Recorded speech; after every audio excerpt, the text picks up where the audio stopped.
on the web at pcc.edu/foundation. Previously on the Abolitionists. I stand before you as a Southerner, exiled from the land of my birth by the sound of the lash. I stand before you as a repentant slaveholder. Wanna keep this thing going? I learned what a poor slave mother may feel when her child is torn away from her. I was a changed being after that fight. I was nothing before. I was a man now.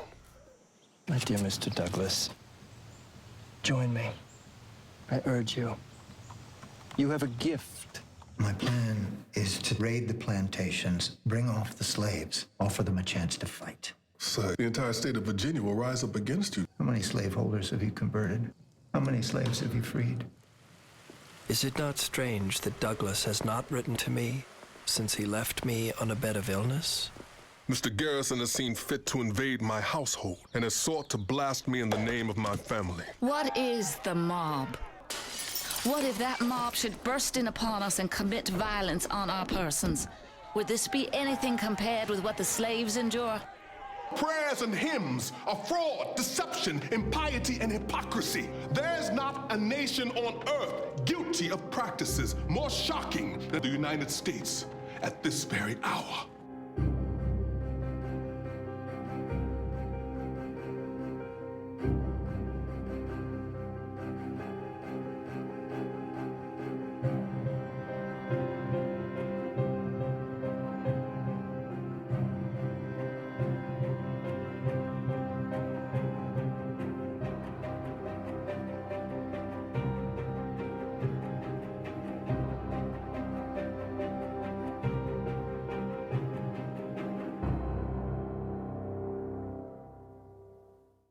Exclusive corporate funding for American Experience is provided by Liberty Mutual Insurance. The British are coming! The British are coming! My name is Paul Revere. One night in 1775, I warned everyone that the British were coming. The British are coming! The British are coming! My name is Paul Revere.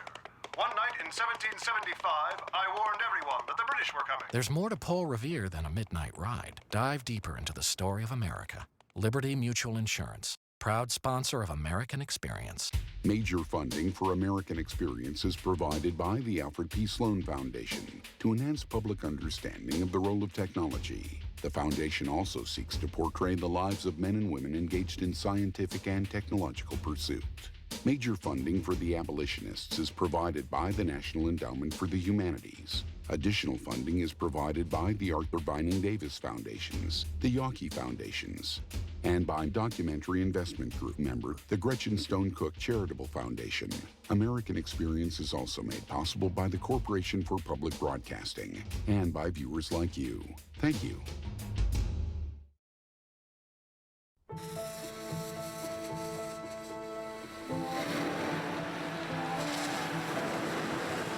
On the evening of July 4th, 1854, an immense crowd gathered on the Boston Common to celebrate the 78th anniversary of American independence. There was almost no one left to remember the Revolution. As those years of turmoil and hardship passed from living memory into myth, the Union itself came to seem ever more precious. Meanwhile, a few miles outside the city, anti-slavery activists marked the occasion in a very different spirit. The government is in the hands of the party demagogues who are the tools of the slave power. Corruption is general.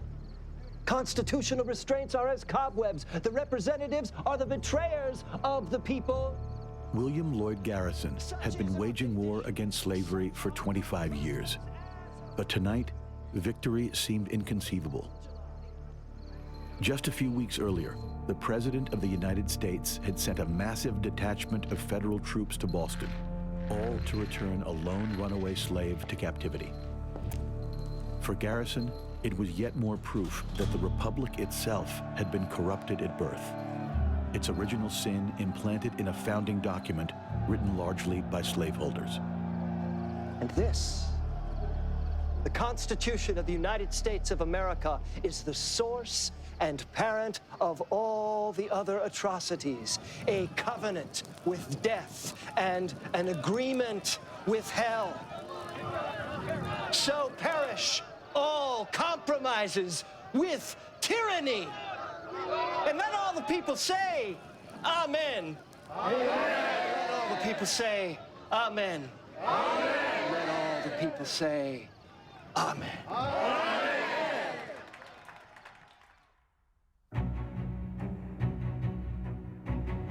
Garrison had launched his crusade in 1829. Since then, the slave population of the United States had doubled to 4 million. The Compromise of 1850 had strengthened the grip of slaveholders over the federal government and introduced the notorious fugitive slave law. And now, a new battleground was opening up on America's western frontier. Northerners and Southerners had come to believe that the nation's destiny would be determined there, as new territories were admitted to the Union as either slave or free states. In 1855, the flashpoint was Kansas. Partisans on each side of the struggle perceived a mortal threat. Whichever way Kansas went, the territories further west would likely go the same way. Congress had decided to let the settlers in Kansas decide the question for themselves. The result was mayhem. In the summer of 1855, Kansas has really become the front line in the conflict over slavery. Pro-slavery forces really have the upper hand. They're bullying and intimidating and sometimes killing northern settlers. Many abolitionists wondered if their pacifist ideals were misguided, whether the conflict had entered a new and violent phase. One of them had no doubt.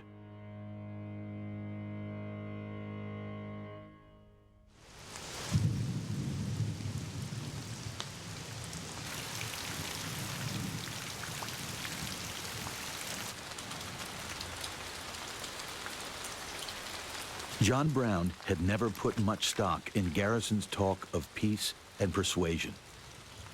Milk and water abolitionism, he called it. And now, at last, John Brown was on his way to war in Kansas. Over the years, Brown had attracted a network of abolitionist supporters. As he headed west from his home in upstate New York, he collected money and weapons for the fight. Among those who contributed was the most famous black man in America, the ex-slave Frederick Douglass. While I will continue to write and speak against slavery, Douglass wrote, I have become less hopeful of its peaceful abolition. I welcome any new mode of attack upon the slave system. Brown is almost a battering ram of a human being. He has a moral strength and clarity that cuts through the cant about slavery. And I think this is very appealing to anti-slavery Northerners who are really giving up almost on the political system and on nonviolent resistance. By the time Brown left Ohio for the last leg of the journey to eastern Kansas, he had gathered a formidable arsenal of rifles, pistols, and broadswords. We believe the great victory will follow before long, he wrote home to his wife. But John Brown's long and bloody struggle was just beginning.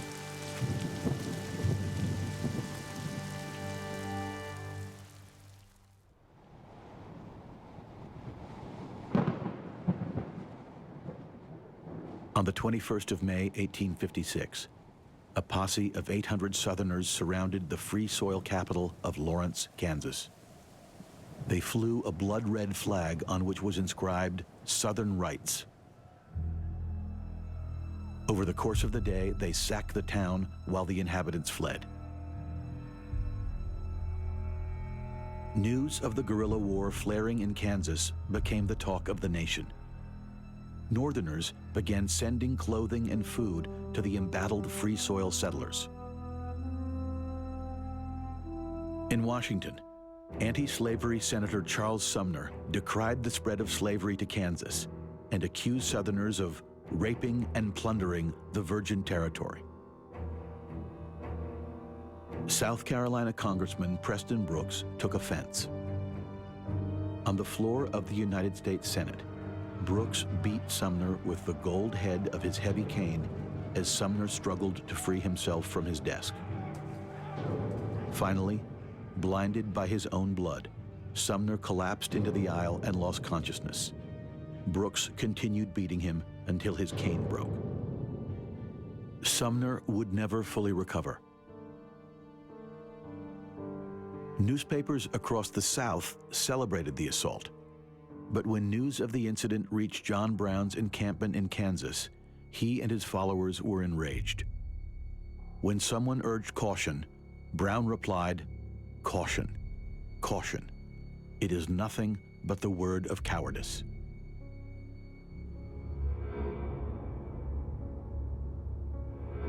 On the night of May 24th, 1856, Brown and 4 of his sons dragged 5 pro-slavery men from their cabins and hacked them to pieces with broadswords.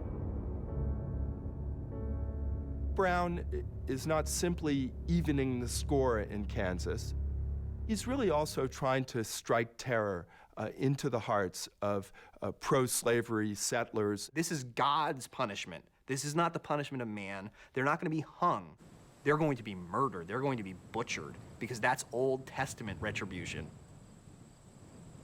Potawatomi scares but also enrages pro-slavery forces who don't need much incitement to violence. They've already been committing it, and now it's let loose the dogs of war. It's at this point that Kansas becomes known as Bleeding Kansas. After the massacre, Brown and his followers hid out in the wilderness, resurfacing occasionally to battle pro-slavery forces. At the beginning of October 1856, he left Kansas for the east to gather more money and weapons. It was on a covert swing through Boston that John Brown finally met William Lloyd Garrison for the first time. The pacifist printer chastised Brown for his role in the Potawatomi killings and insisted that nonviolence was still the only path to victory. Garrison would have been even more wary had he known the full extent of Brown's plans. "I will carry the war into Africa," Brown had told his son. Africa was their code word for the slaveholding South.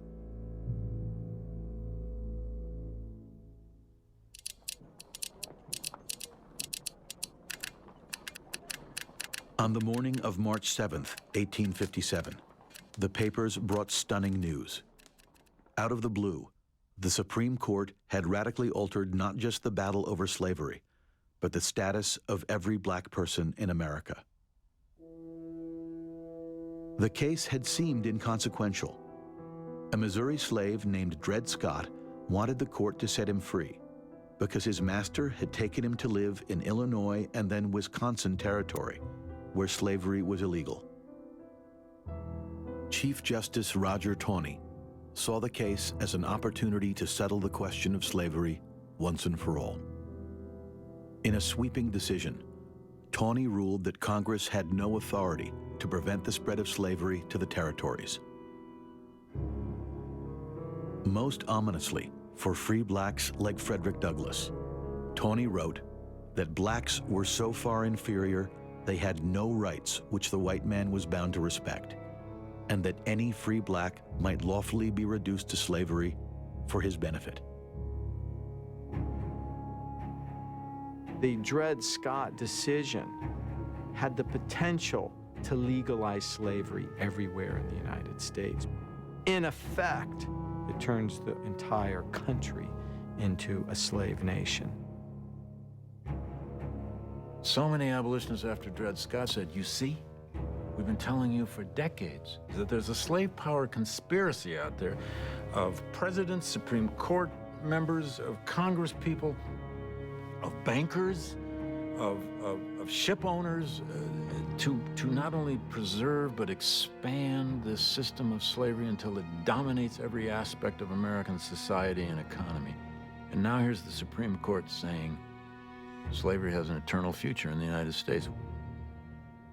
The decision hung like a pall over the abolitionist movement, casting Douglass, most of all, into a deep depression. With an earnest, aching heart, I have long looked for the realization of the hope of my people. I have sought in my humble way to see in the distance the white flags of freedom, the time at which the cruel bondage of my people should end. But of that time, I can know nothing, and you can know nothing. All is uncertain.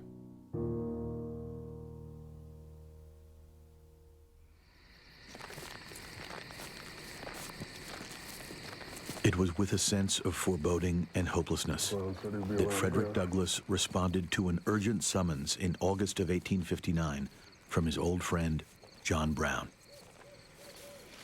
Together with Shields Green, a fugitive he had befriended in Rochester, Douglass quietly made his way to a stone quarry at Chambersburg, Pennsylvania. Mr. Douglass! Captain Brown, I would never have known you, sir. My time has come, Douglas. Brown was secretly encamped at a nearby farmhouse with 22 recruits. I had hoped for more men, of course. And I believe we have enough to achieve our ends. With your help. What end is that? Well, sir, in one stroke, we shall rouse this nation. We will deal the slave power such a blow, it shall never recover. All with 22 men. It takes one spark to light a fire. We are the spark that will set this country ablaze. But how?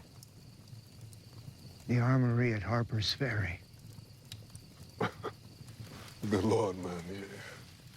You can't be serious. 100,000 rifles. What will 22 men do with 100,000 rifles? As I said, the spark. We are but the spark. There are 4 million men in bondage who will fly to our banner. Not immediately, of course, but even a few thousand slaves in this vicinity will fly to our aid.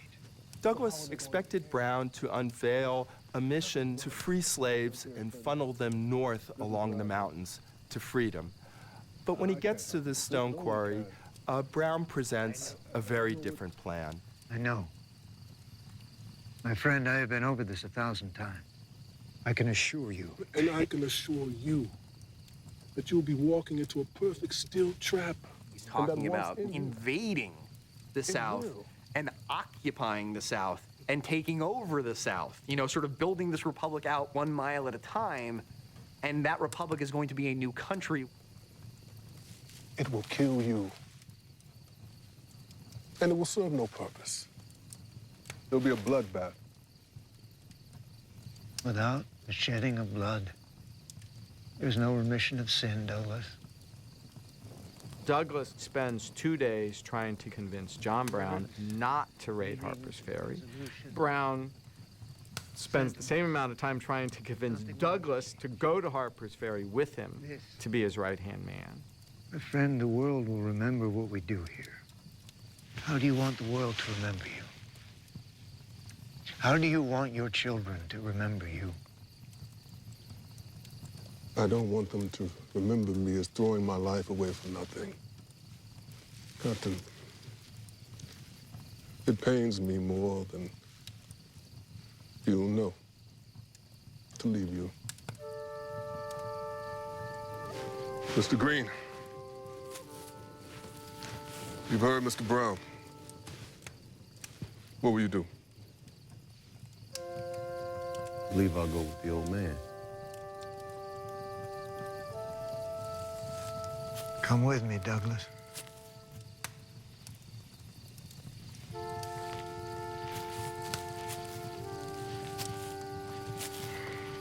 I will defend you with my life. I want you for a special purpose. One I strike, the bees will begin to swarm. And I shall want you to help hive them.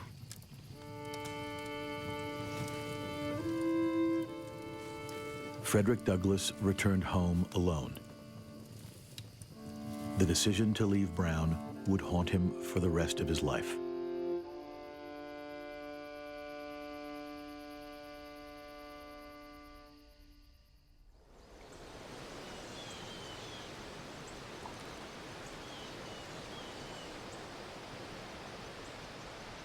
On the night of October 16, 1859, John Brown and his men seized the federal armory at Harper's Ferry, taking several hostages.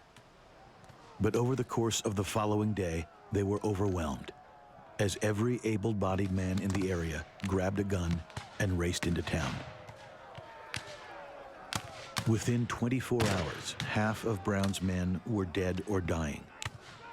He and 4 of the survivors, including Shields Green, were trapped in an engine house at the armory. By this time, a company of U.S. Marines had arrived under the command of Colonel Robert E. Lee. Fragmentary reports of the uprising spread across the country.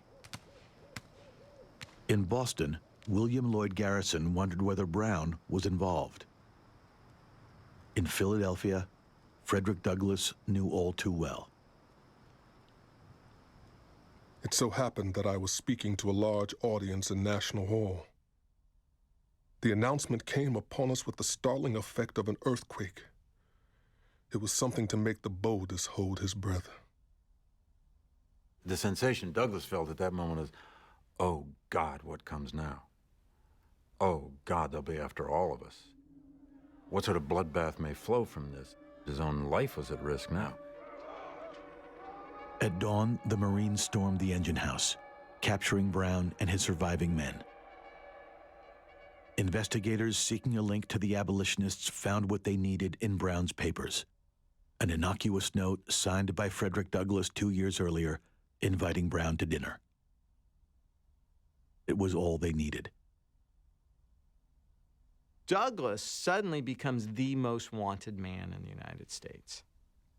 He hides out at a friend's place in Philadelphia, and in fact, he finds out from the telegraph operator in Philadelphia that the President of the United States on down has put out the equivalent of an all-points bulletin. All the feds are now scouring the country for Frederick Douglass. Douglass hurriedly made his way north, his panic mounting as he realized that his fellow passengers were reading newspaper reports calling for his arrest. He telegraphed ahead with instructions to destroy the contents of his desk. Miraculously, Douglass made it to Rochester, where he boarded a boat to Canada. The next day, Douglass heard that federal marshals had arrived at his home, hot on his trail. But he was out of their reach. Douglass was wanted more than any of the other conspirators in John Brown's raid because Douglass was a black man.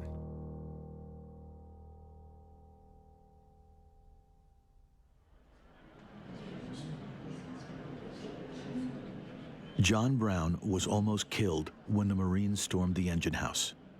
He had to be carried from his jail cell to a cot that was set up in the courtroom. Nevertheless, Brown dominated the proceedings. He stands up without notes and gives one of the greatest speeches in American history. Brown, in simple, direct, powerful language, basically put his accusers on trial.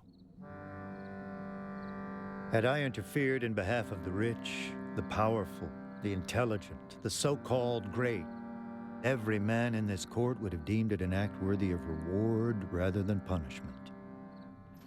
Now, if it is deemed necessary that I should forfeit my life for the furtherance of the ends of justice, and mingle my blood further with the blood of my children, I submit.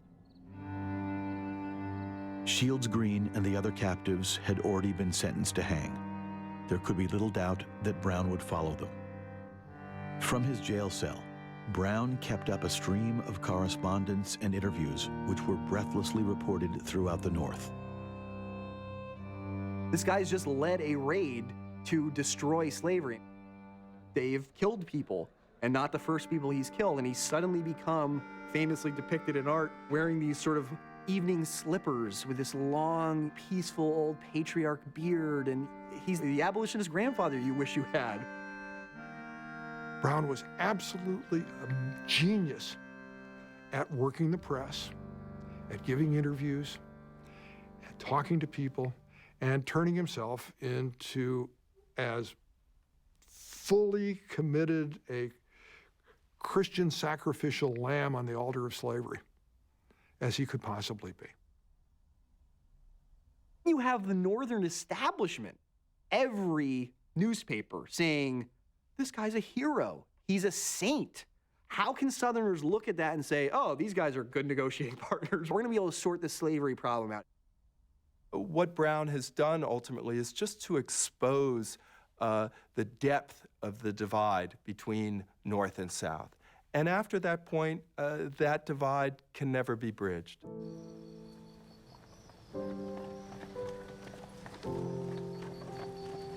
On the morning of December 2nd, 1859, John Brown was driven from the jail, seated on his own coffin, to the gallows nearby.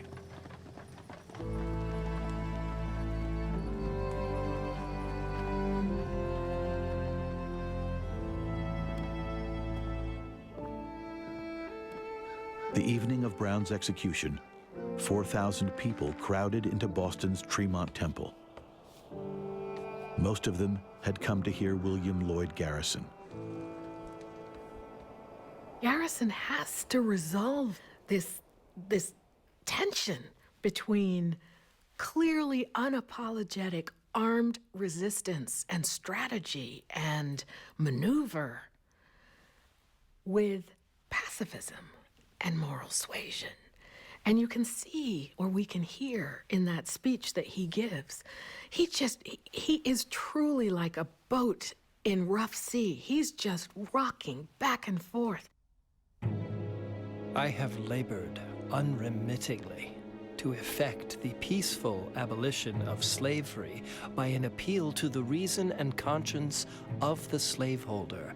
Yet, as a peaceman, an ultra-peace man, I am prepared to say success to every slave insurrection at the South.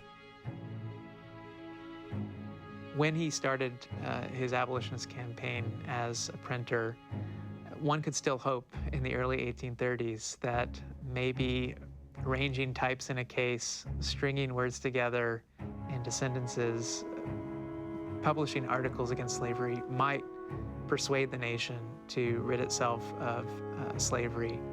But as time goes by, Garrison begins to be swept along by the changing events around him. I think he recognized that this was a turning point. Garrison was confronting some things that suggested that the future was going to take a very different path than the past.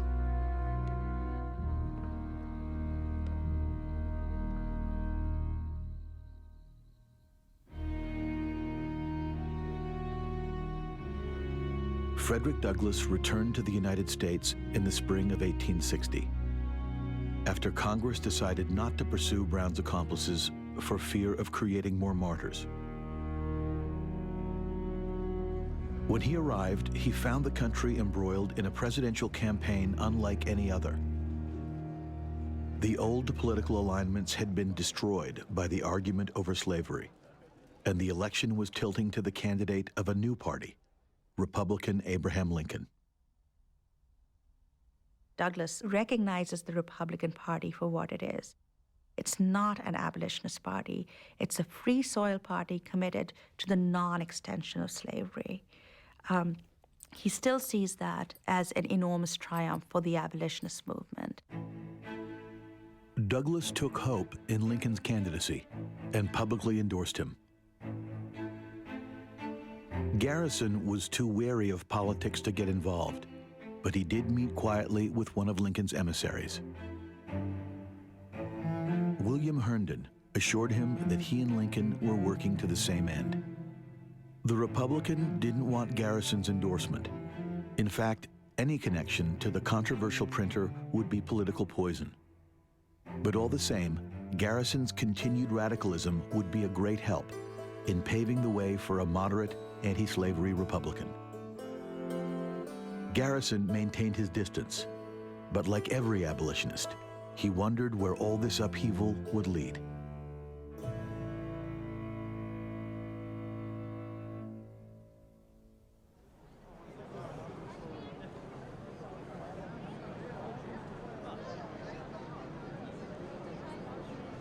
During the last few years, free colored people have despaired of their future in the United States. They fear that persecution and hardships are to grow more and more grievous with every year. For this reason, they are now, as never before, looking out into the world for a place of retreat and asylum.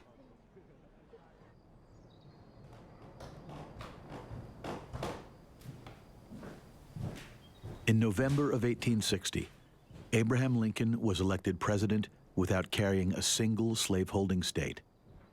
Washington immediately descended into chaos as one southern state after another seceded from the Union. Hoping to pacify the South, Congress hurriedly passed a constitutional amendment protecting the status of slavery forever. Lincoln, in his inaugural address, approves and supports that amendment. Lincoln also vows to add even more teeth to the fugitive slave law. And Douglass reads this and says, "I'm out of here." Frederick Douglass's faith in America had endured through 20 years of slavery and 20 years of fruitless struggle. But for Douglass, Lincoln's effort to placate the slave states was one blow too many. On the morning of April 12, 1861, Frederick Douglass was preparing to leave the United States. He and his daughter Rosetta had booked passage to Haiti, with an eye to emigrating there with his family. Their ship was due to sail in 13 days.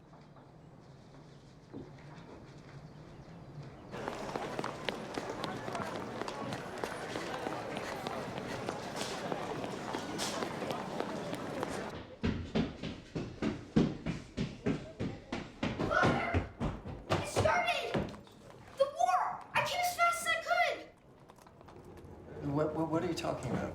Fort Sumter, they started bombarding it this morning. Are you sure? That's what everyone's saying. What else did you hear? The fort's burning. As soon as I heard it, I came here. All right now, tell us everything you heard, slowly. They said the major and his men, they can't hold out much longer. The president's gonna call out all the troops now. It's war for sure. That's what everyone's saying.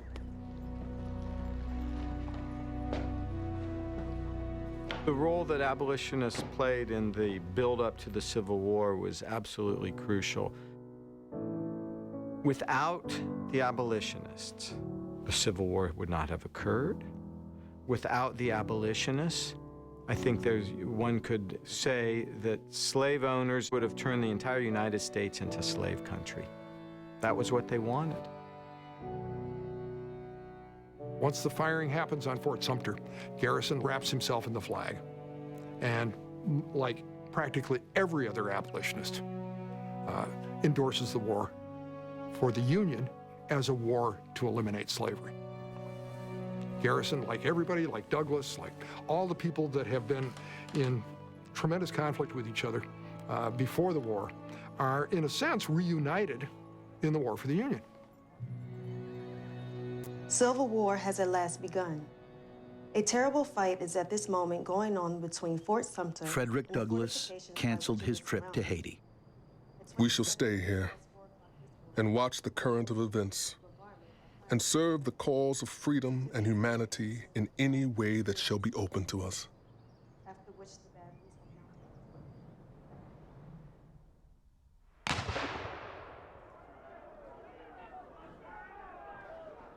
With the outbreak of war, abolitionists faced a daunting new challenge, convincing the president and skeptical Northerners that the conflict was not about preserving the old Union, but ending slavery.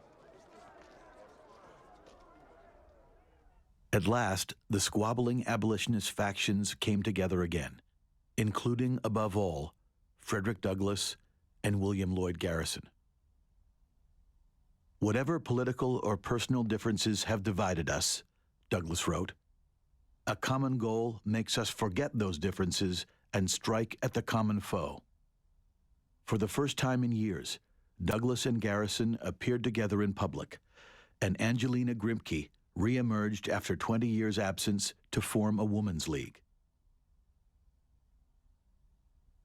But victory, and even an anti-slavery war, turned out to be far more elusive than anyone had expected. Harriet Beecher Stowe, who had warned of the evils of slavery in Uncle Tom's Cabin, saw the war as divine retribution. It was God's will that the slave mothers, whose tears nobody regarded, should have with them a great company of weepers. That the free states, who refused to listen when they were told of starvation, cold, and barbarous cruelty perpetrated on the slave, should have starvation, cold, privation, and barbarous cruelty doing its work among their own sons. Stowe spoke from experience. Her son Frederick had rushed to join the colors in the first days of the war. Like untold thousands of young men, he would never fully recover. Time and again, unimaginable slaughter was eclipsed within months by something even worse.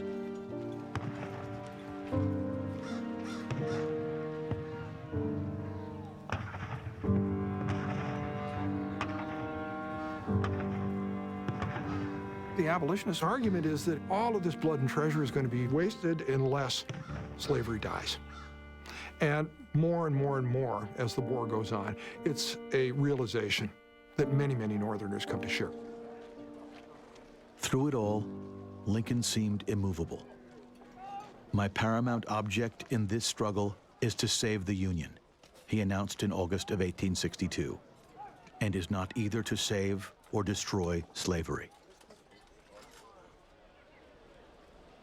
Many abolitionists lost hope in the president when they read reports of a meeting at the White House later that summer. Lincoln calls in these 5 ministers, and he has this back and forth with them. Mostly he gives them a speech. He says, without the presence of your people in this country, we wouldn't even have this war.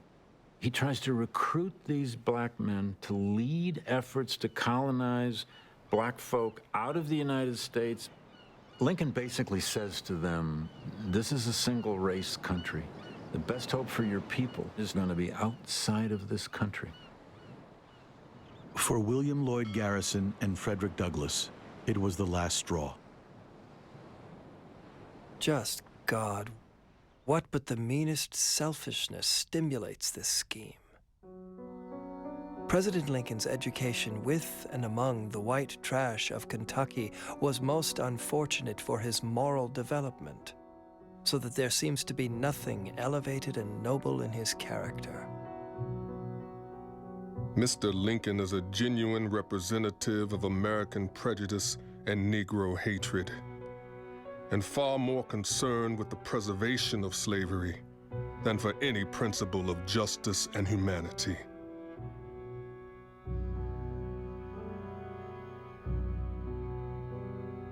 Then, on the 22nd of September, 1862, the newspapers brought astonishing news. Lincoln was promising to sign an Emancipation Proclamation on New Year's Day. All persons, Lincoln wrote, held as slaves within any state in rebellion shall be then, thenceforward, and forever free. The proclamation was the first sign that the president was moving by agonizing steps to a new understanding of the war. For Lincoln, the carnage had become unendurable unless it could be given over to a higher purpose. Still, Garrison was wary. Lincoln seemed to be hedging. In December of 1862, only weeks before the promised date, Lincoln presented Congress with a dramatic peace plan. If the Southern states would lay down their arms, they could keep their slaves for another 40 years. Abolitionists were baffled. In the space of 5 months, the president had declared that the war wasn't about slavery, suggested that all black people should leave the United States, promised to emancipate the slaves on January 1st, and finally offered to let Southerners keep their slaves until 1900. Garrison, Douglas, and every other abolitionist had good reason to wonder whether Lincoln would ever sign the Emancipation Proclamation.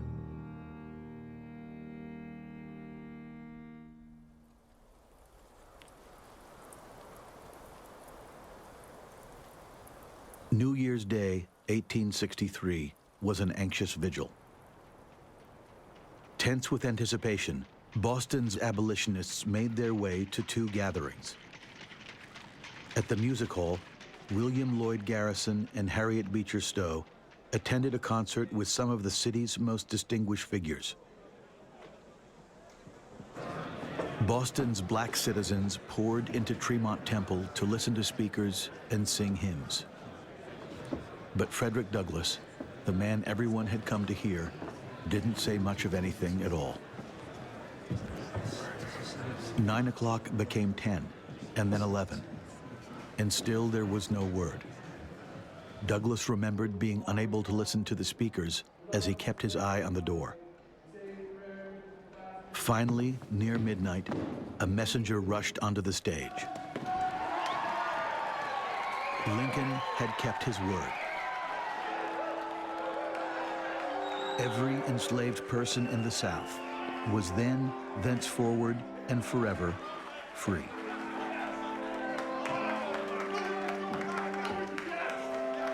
That was, in some ways, the turning point of Frederick Douglass's life, and certainly the turning point in the historical life of African Americans. A new country, a new constitution, a new history is going to come out of this. I never saw enthusiasm before. I never saw joy before. Henceforth, this day shall take rank with the 4th of July. Henceforth, it becomes the date of a new and glorious era in the history of American liberty.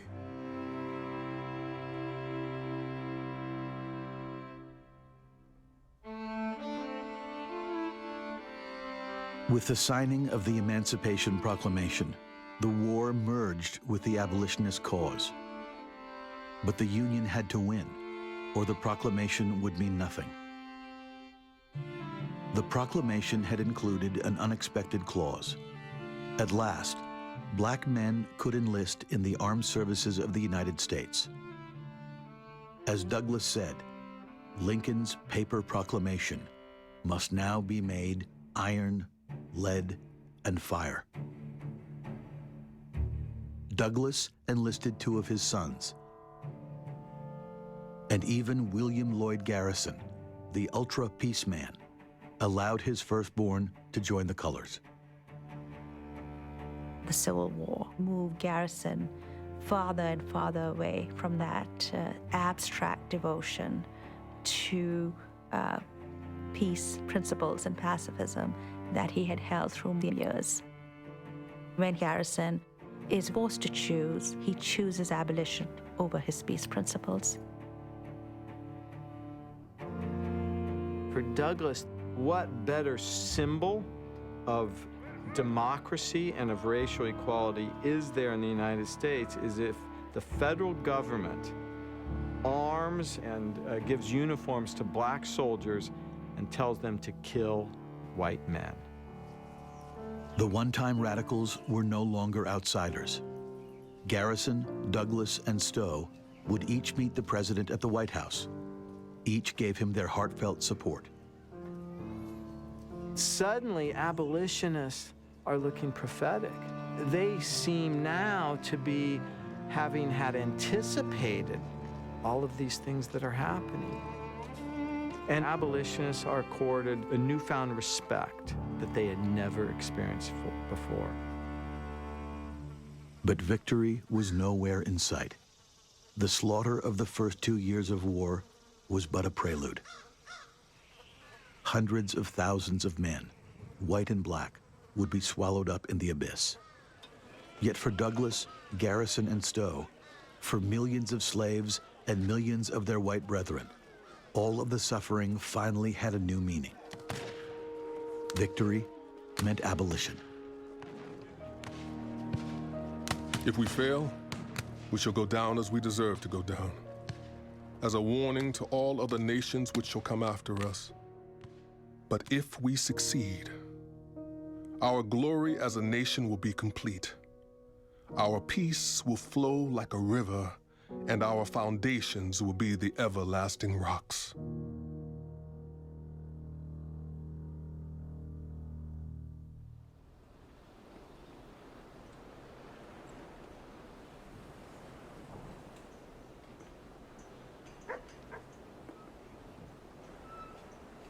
President Lincoln himself had suggested that Garrison come to Charleston.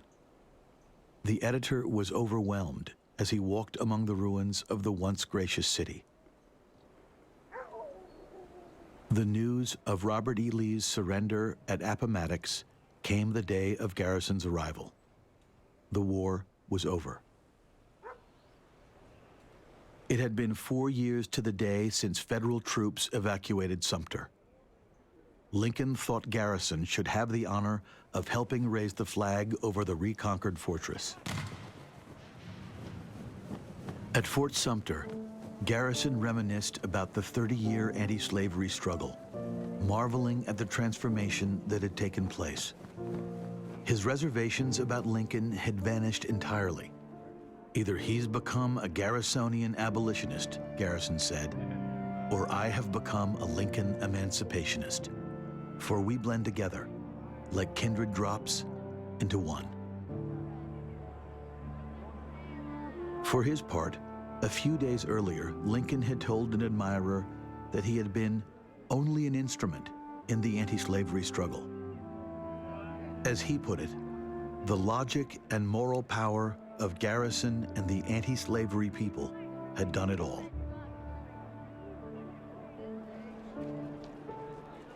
But for Garrison, the real triumph came the next morning at a mass meeting of freed slaves. A crowd estimated at 10,000 had gathered outside the Charleston Citadel. When Garrison appeared, the freedmen seized him joyfully and carried him on their shoulders around the square. They then proceeded a few blocks to Zion's Church, where a mass of humanity pressed into every available spot. Once Garrison and the other dignitaries had been seated at the pulpit, a black man and his 2 daughters approached. "Sir," he addressed Garrison as the church fell silent, "here you see your handiwork. These children were robbed from me, and I stood desolate. You have restored them to me, as you have restored other mothers, fathers, sisters, brothers. The greeting that they would give you is almost impossible for me to express. Simply, sir, we welcome and look upon you as our Savior."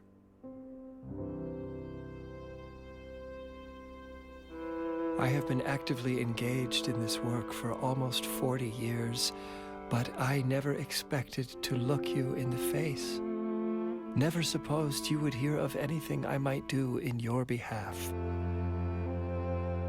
I have no language to express the feelings of my heart.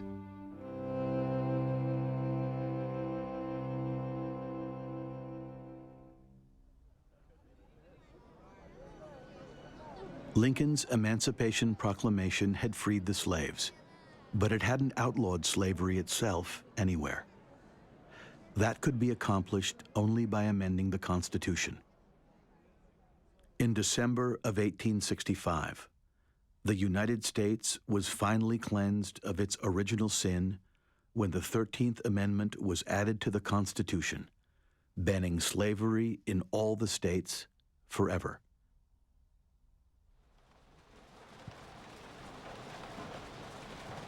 For almost 4 decades, Garrison had dedicated his life to this moment.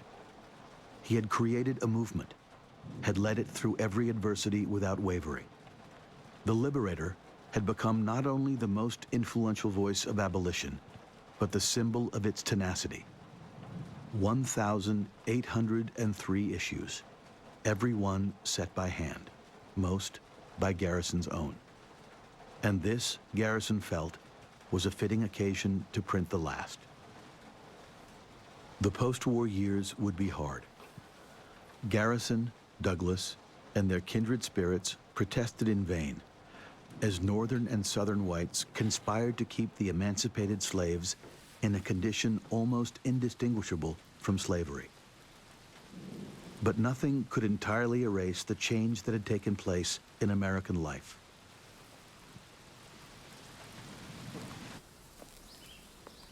When Garrison died in 1879 at the age of 73, Frederick Douglass was transported to the days of his youth, to the days when, as a newly escaped slave, he had first heard William Lloyd Garrison and thought him the new Moses. His eulogy was more than a memorial to one man. Angelina Grimke was on her deathbed. John Brown was in his heaven. Harriet Beecher Stowe had withdrawn from public life. Douglass would write a lament for the movement they had led, for their youth, for the generation that was passing from the scene. It was a tribute to fervent ideals, generosity, and love, to the bitterness and the passions that had moved men and women to bend the arc of history. The abolitionists of this country were never a numerous class, but lately death has been busy in reducing their already thin ranks. Only a few can now tell from actual experience something of the darkness and peril that brooded over the land when the anti-slavery movement was born. Now, the brightest and steadiest of all the shining hosts of our moral sky has silently and peacefully descended below the distant horizon. He moved not with the tide, but against it.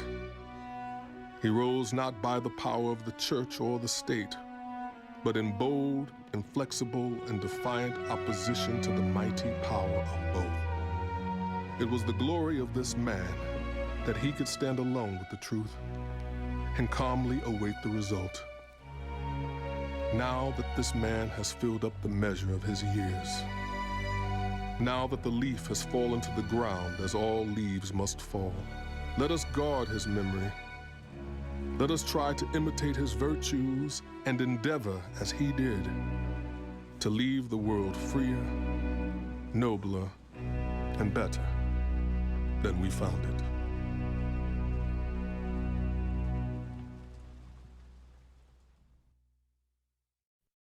Next time on American Experience. Henry Ford changed all of 20th century America. We're living in Henry Ford's world right now. He opened the road for ordinary Americans. The way that you create cheap products is by making more of them in a shorter amount of time. But the world he created, he longed to escape. He was lashing out against a world that had spun out of control as far as he was concerned. Henry Ford, next time on American Experience. Exclusive corporate funding for American Experience is provided by Liberty Mutual Insurance.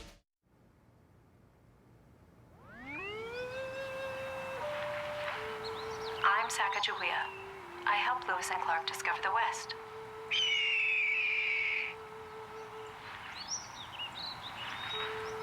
I'm Sacagawea. I helped Lewis and Clark discover the West. There's more to Sacagawea than Lewis and Clark. Dive deeper into the story of America. Liberty Mutual Insurance, proud sponsor of American Experience.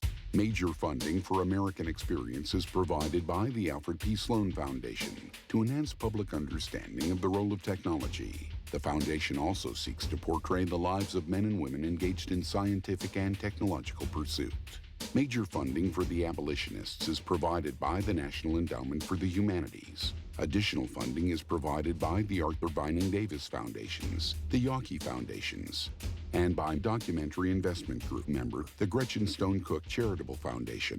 American Experience is also made possible by the Corporation for Public Broadcasting and by viewers like you. Thank you.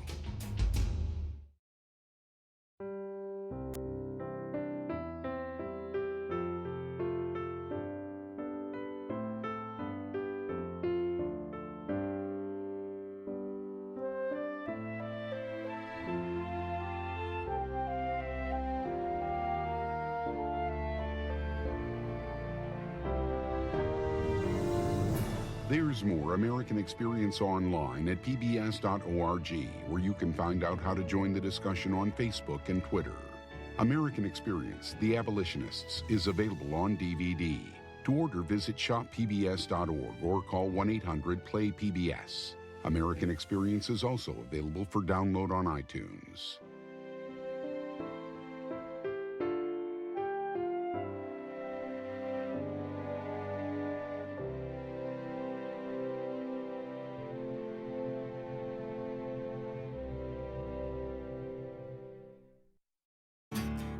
Be more PBS.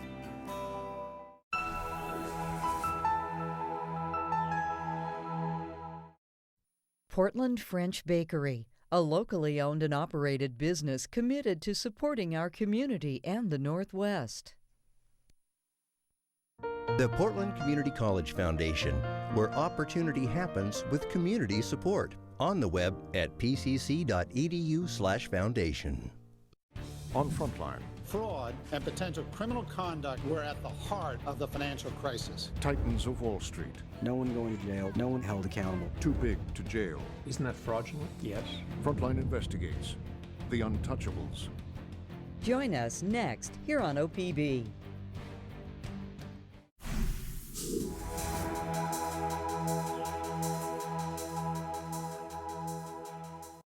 Next time on DCI Banks. It's about our daughter. Are you asking me to find her? Alan goes on a personal investigation for his boss. Alan Banks, friend of Misty's father. What he uncovers will lead to a terrible crime. It was a deliberate, motive-driven murder. It's a case that could cost Alan his career. 2 people are dead and we've got nothing. Get yourself off the premises.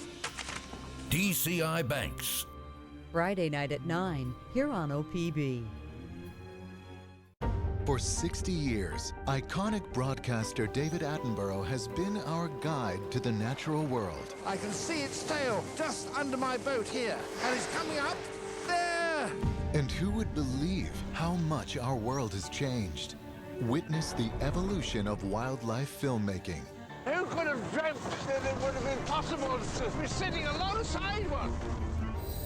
Wednesday at 8 p.m. here on OPB.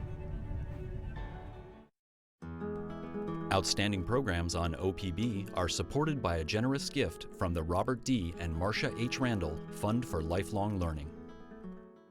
On Masterpiece Classic. Edith has had an invitation to write a newspaper column. When may she expect an offer to appear on the London stage? I'm always a failure in this family. Mr. Barrow's so familiar all the time, I'd like to tell him to keep his distance. What are you implying? Downton Abbey on Masterpiece Classic. Tune in Sunday night at 9.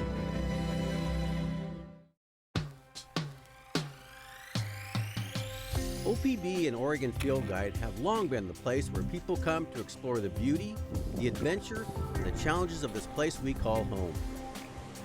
And now, a new partnership with Northwest Public Media expands our tradition of environmental coverage into a daily service. It's called Earth Fix. Every day, we bring you news fixed on the environment. With a team of journalists based in Oregon, Washington, and Idaho, you'll get the latest news about our region's natural resources, recreation, energy, and environmental policy, and learn how it affects you.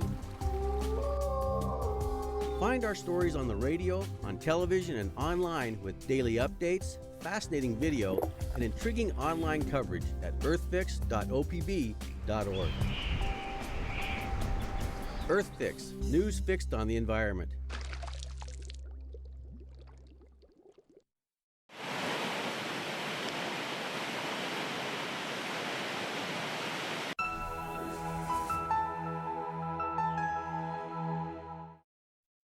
Portland Nursery, helping you make your backyard